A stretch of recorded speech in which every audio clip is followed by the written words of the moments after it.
Well, the key to the language issue is that according to state law, a city cannot have an initiative on anything that it cannot affect. Okay, so a city cannot amend the Constitution. If we'd have just left it at, we want the city to say that we support a constitutional amendment to say that corporations are not people, money is not equal to speech, we would have failed because the Board of Elections would have said, well, first of all, our mayor said he doesn't want this on the ballot and lodged a formal protest with the Board of Elections. So you'd have to, if that step is taken, and it is likely someone will take that step, then the Board of Elections would have said, this is something the city cannot affect. Therefore, it won't appear on the ballot. And the Board of Elections will keep it off the ballot. So you have to add to the first part, the move to amend part. You have to add to that something the city can affect. So we got on and we saw other petitions from around the country and saw, well, Democracy Day. Well, the city could call it Democracy Day. That's what we called it. And that's a forum to get together to talk about the effect of money on your city's politics.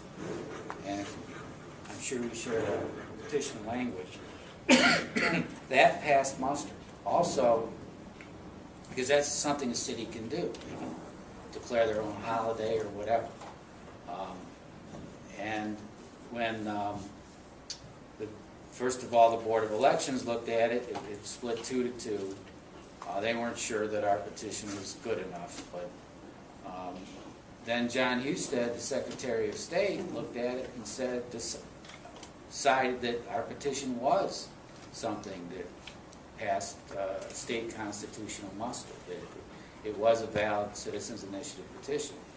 And then the city appealed that decision and went to the Ohio Supreme Court, and then the Ohio Supreme Court agreed with us that our petition passed constitutional muster. So I would say, drafting your petition, you should take a hard look at what we did and draft something similar, and keep that in mind that, whatever you do, whether it's for Democracy Day or whatever, it has to be something that the city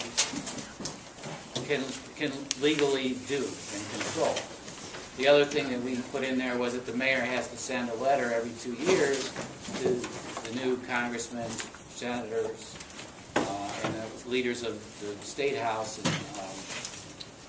and Senate, saying that in 2012, people in Brecksville passed a citizens' initiative in support of move to amend. I didn't use the phrase, we didn't use the phrase move to amend, we spelled it out, but just with the shorthand. You all know what we're here for, so to amend the Constitution. So I would keep that in mind. And the other thing is that you really have to look at the city's rules regarding time frames for when you have to file things, when you have to file your citizens' initiative petition, when you have to have the signatures turned in. Because that's all by city rule. So you have to pay attention to that. Make sure you hit those time frames, which is an easy thing to do as long as you know what they are.